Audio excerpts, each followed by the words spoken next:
Imagine for a second, right, that you are you're driving down the highway at night. Okay. Your car's humming along, the suspension feels smooth, and, the engine sounds great. Right. Cruising along. Exactly.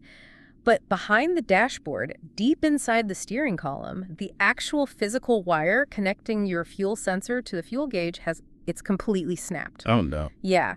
So the needle reads full, but you have no idea that you are actually running on fumes. Which is dangerous. Totally.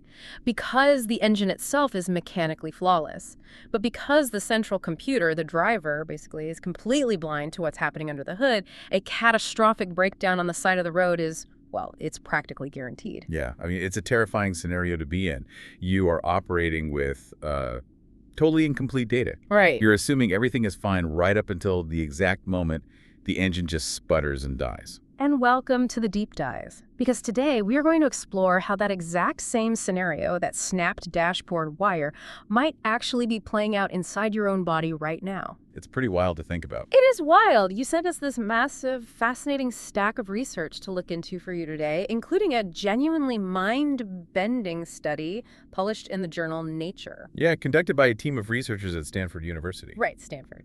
So our mission today is to pull all these sources together and explore this discovery that completely upends how we think about aging and memory. It really does. We are looking at the evidence that keeping our minds sharp and, holding on to our memories as we age might not start in our heads at all. It might actually start in our stomachs. Which, I mean, that really shifts the entire paradigm of how we view cognitive health. Completely. We're so heavily conditioned to think of memory decline as an exclusively neurological issue, like a structural problem with the brain itself. Just wear and tear on the brain tissue. Exactly. But this research forces us to look downward, to the gut, to actually find the root cause.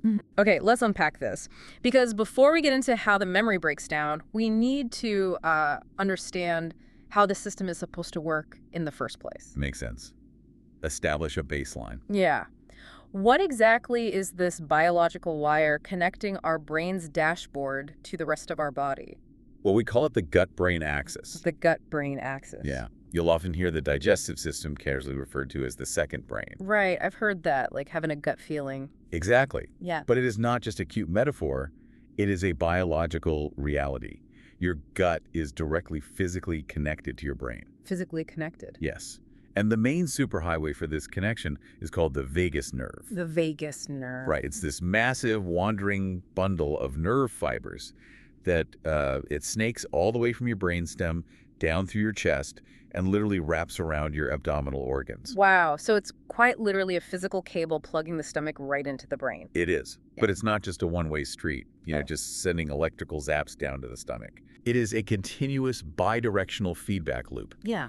The brain and the gut are talking to each other constantly. Like a two-way radio. Exactly. They use nerve signals, yes, but they also communicate through this incredibly complex language of immune system markers and hormonal fluctuations. So the brain is acting like the driver in our car analogy. Yes. It's constantly checking the internal gauges, feeling out the physical state of the intestines, the heart, the lungs. Yeah, that constant internal monitoring, that's a kind of sixth sense. Makes sense. Yeah, in neurology we call it interoception. Interoception. Okay. Right? Just like you have sight, hearing, and touch to perceive the outside world, your brain heavily relies on interoception to perceive your internal world. Oh, interesting. When you feel a hunger pang or, your heart racing or butterflies in your stomach, that is interoception at work. Without it, the brain is effectively flying blind inside its own body. Which brings us to the core mystery of this Stanford study. If interoception is the dashboard, what happens to those internal sensors as we rack up the mileage on our bodies? Like, as we get older, do those sensory wires just naturally start to fray? Unfortunately, yeah, they do. According to the study's coordinator, Christoph Theis, interoception loses its effectiveness as we get older. Just naturally fades. Yeah. Just like your eyesight might get a bit blurry or, your hearing might fade over the decades, your brain's internal listening skills start to dull. Oh, wow. The physical sensors in the gut actually degrade. And this is where the Stanford team found something crucial regarding memory. Okay, lay it on me. When the brain stops receiving clear signals from the gut, the ability to form new memories dramatically declines. Really? Yes. It specifically impacts regions of the brain like the hypothalamus and the hippocampus. Wait, I'm trying to connect those dots. If the brain is a computer, why does it care about the stomach's fuel gauge when it comes to memory? It's a good question. I mean, why would a drop in gut signals cause the brain to stop recording information about the outside world? You have to think of it from an evolutionary perspective. Okay. The hippocampus requires a massive amount of energy to encode new memories. It's a very expensive process, metabolically speaking. Right. If the brain senses, through a lack of interoceptive signaling, that the body is shutting down or, say, failing to process nutrients properly, it enters a sort of low-power mode. Oh, like a phone battery saving mode? Exactly. It prioritizes basic survival over the expensive metabolic task of, storing a memory of where you just put your keys. I see. So the brain essentially decides, well, if I don't know what's happening in the engine room, I'm not going to waste energy taking notes on the scenery. That's a great way to put it. But wait, surely everyone ages. Yes. My grandmother was doing crosswords in pen at 90. Wow. Right. But I know other people who struggle deeply with memory in their early 60s, so time alone can't be the only culprit here. What's fascinating here is that this decline is absolutely not a universal constant. It's not. No, it is not a rigid rule of biology that everyone's internal sensors must fail at the exact same rate. Okay.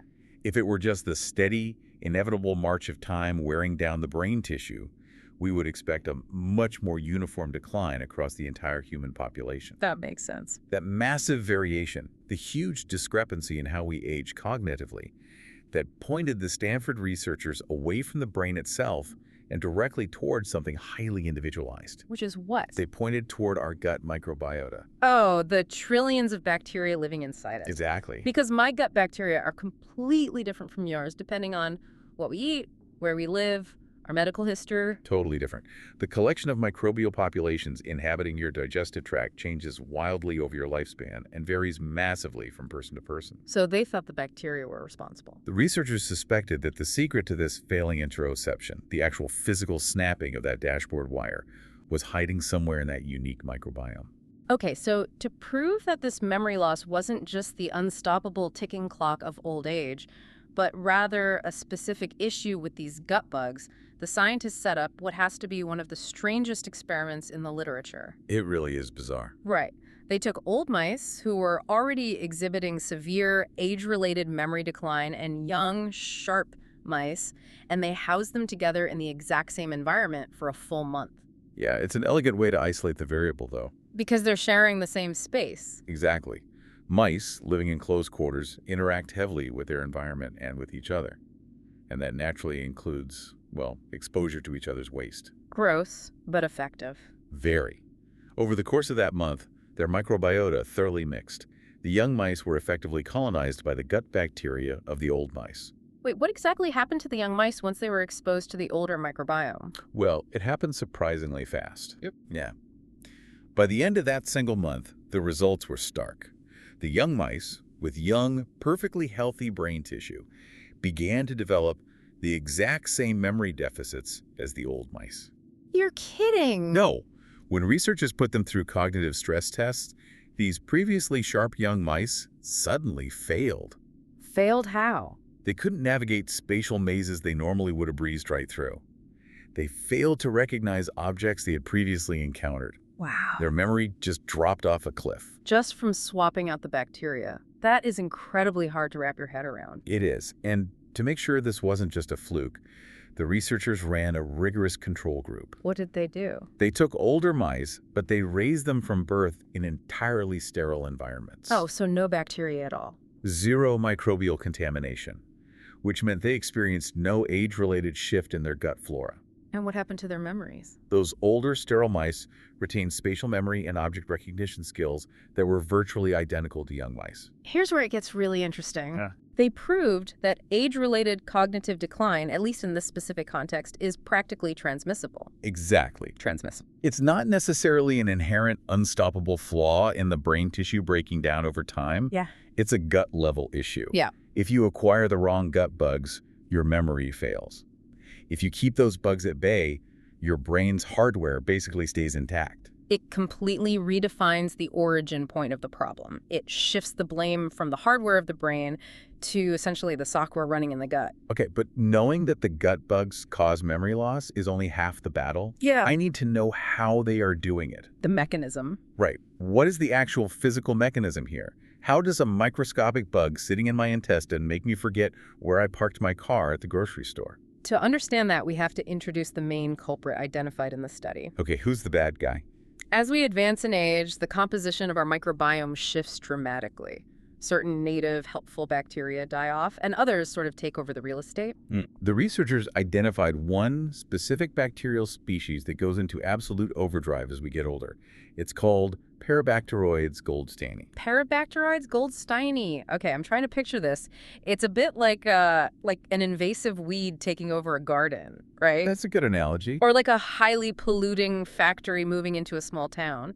When the town is young, there's a good balance of businesses. But as time goes on, this one specific toxic factory, this goldsteini bacteria, buys up all the land, pushes out the local shops, and just starts dumping waste directly into the town's river. That works perfectly, especially the part about dumping waste. Oh, really? Yeah, because it is the specific byproduct of that factory that causes the biological damage. Okay. The Stanford team mapped out a precise three-stage chemical cascade. Let's hear it. Stage 1 is the sheer volume of metabolic waste this bacteria produces. Like any living organism, these bacteria eat and they excrete. Naturally. The specific waste product of P. goldsteini is a compound known as medium-chain fatty acids, or MCFAs. Let me stop you there. What exactly is a medium-chain fatty acid, and why is it a problem? I mean, we hear about fatty acids in our diet all the time, like omega-3s and stuff. Right. Fatty acids are just building blocks of fat, and they vary in length. MCFAs are naturally occurring, but the issue here is volume and location. Okay. As this specific bacteria proliferates, it pumps out MCFAs at highly unnatural, concentrated levels directly against the intestinal wall. Oh, I see. The gut is simply flooded with this waste. And that brings us to stage 2, the inflammatory switch. So how does the body react to that flood? Well, the lining of your gut is packed with immune cells. Think of them as border patrol. Okay, They're constantly surveying the intestinal lining for pathogens or toxins. Now, these immune cells happen to possess a very specific molecular receptor on their surface called GPR84. GPR84. Yeah. You can think of GPR84 as a highly specialized smoke detector. Why do our immune cells have a smoke detector specifically tuned to bacterial waste? Because evolutionarily, a sudden massive spike in bacterial waste usually means you have a severe infection that needs to be contained immediately. Ah, that makes sense. The MCFAs happen to be the exact molecular shape to perfectly fit into that GPR84 receptor. Like a key in a lock. Exactly. When the MCFAs hit that receptor, they flip the switch. The immune cells panic. They sound the alarm. Yes. They assume the gut is under massive biological attack, so they trigger a localized, low-grade inflammatory response. So the immune system is creating friendly fire. It thinks there's an injury, so it just goes to war. And stage 3 is the collateral damage of that war. Which is? During this inflammatory state, the immune cells secrete molecules designed to isolate the perceived infection. But these inflammatory molecules essentially coat the surrounding tissue. Which includes the vagus nerve. Exactly. It includes the delicate sensory neurons of the vagus nerve. They physically suffocate the sensors in inflammation. The nerve can no longer detect the normal physiological signals of the gut because it is basically blinded by the immune system's overreaction. So the wire to the dashboard is officially snapped. The factory dumped so much sludge that the sensors in the river just corroded. If we connect this to the bigger picture, the ultimate consequence of that snapped wire is devastating for the brain. Because it stops getting updates. Right. The hippocampus, which, remember, is the brain's primary memory processing center, relies on a steady, continuous stream of data from the vagus nerve to stay primed and active. Okay. Because the interoceptive signals from the gut suddenly drop to a whisper, the hippocampus is functionally silenced. It's like a muscle that isn't being used. It just goes dormant because it's not receiving any load. Without that consistent neural stimulation from the body, the brain loses the ability to form what neuroscientists call engrams. Engrams? Yeah. An engram is the actual physical imprint in the brain's neural network that records an experience. Like carving a groove into a vinyl record. That's a great way to think of it. It's the biological scratch on the record that makes a memory permanent. If there's no signal coming from the gut, the brain simply stops forming new engrams. And no engrams mean. Those classic, frustrating memory lapses we constantly associate with aging. You experience something, you see where you parked your car, but the record needle is hovering just a millimeter above the vinyl. Exactly. Nothing actually gets carved in. That makes so much sense, but it's also a bit terrifying. It is. However, looking at the rest of this source material gives me a lot of hope. Oh, definitely. Because if the mechanism for memory loss is purely biological and chemical-like, a specific bacteria making a specific waste product that flips a specific inflammatory switch, can we reverse it? That is the big question. Right. Can we clear the sludge and flip the switch back? That was the exact focus of the second half of the Stanford study. Awesome.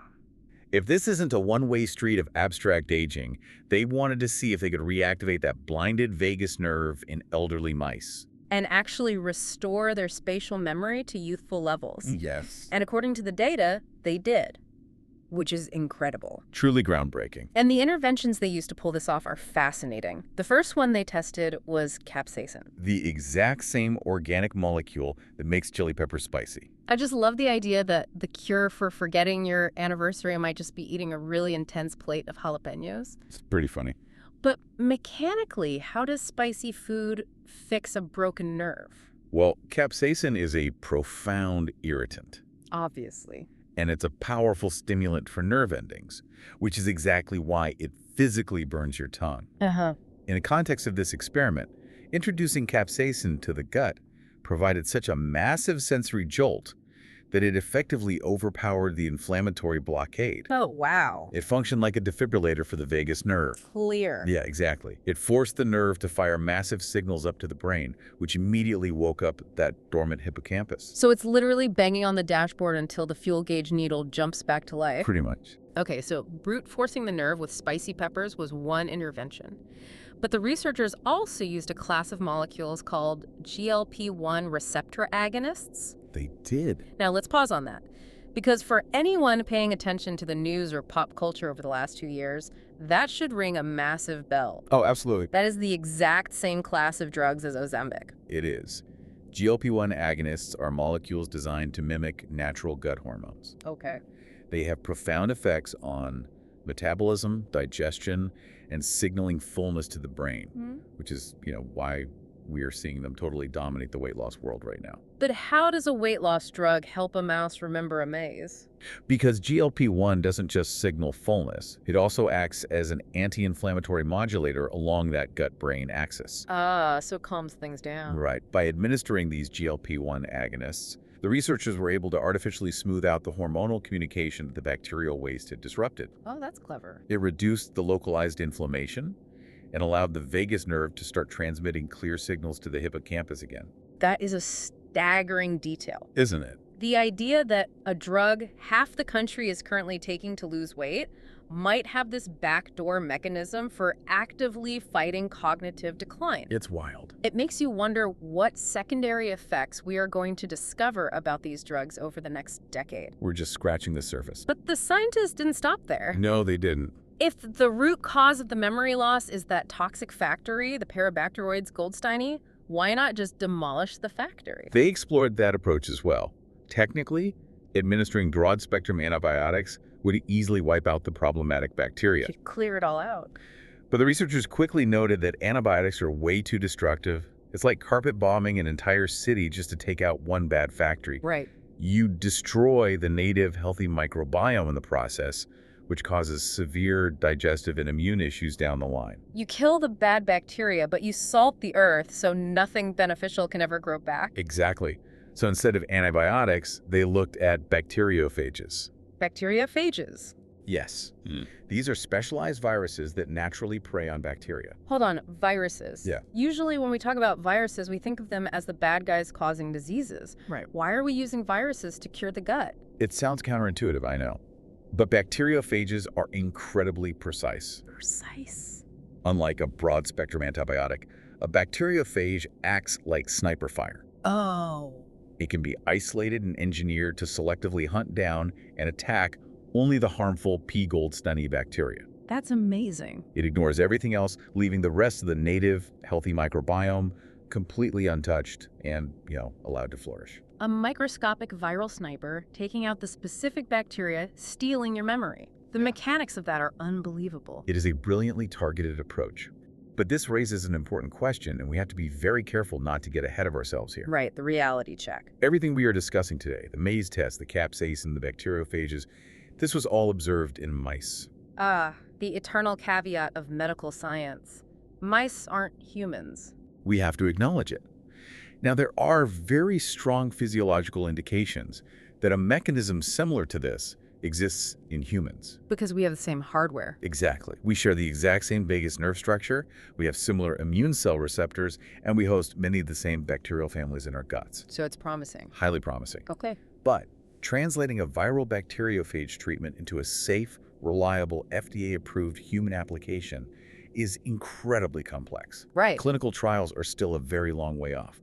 We cannot just extrapolate a mouse study and start telling people to eat spicy peppers and take Ozempic to cure Alzheimer's today. So what does this all mean? We clearly can't just buy a targeted memory pill to fix this yet. Not yet. But looking at all these sources, it fundamentally shifts our perspective on how our bodies actually work. It really does. The ultimate takeaway from this Stanford research is that the success of human memory, the very core of who we are, our identities, our ability to record our lives, isn't just a matter of the mind.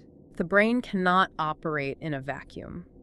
It must actively perceive the physical body to reach its full potential. That is the core truth buried in this research. The hard separation of mind and body is a biological myth. A total myth. And while we wait for the clinical treatments to catch up to this discovery, the actionable takeaway for you listening right now is highly practical. What should people be doing? Taking proactive care of your digestive health isn't just about avoiding an upset stomach after dinner. Right? It is a scientifically backed way to protect your future cognitive abilities. Eating a diverse, fiber-rich diet to support a healthy microbiome is quite literally feeding your memory. You are actively maintaining the wires behind the dashboard so the sensors don't corrode. Precisely. Which leaves us with a pretty wild thought to chew on. Next time you walk into a room and completely forget why you went in there, you might want to pause and ask yourself, is your brain actually failing, or is your gut just giving it the silent treatment? It's a great question. And if our brain is missing these crucial signals from our stomach, what other microscopic cries for help is it completely ignoring from the rest of our body?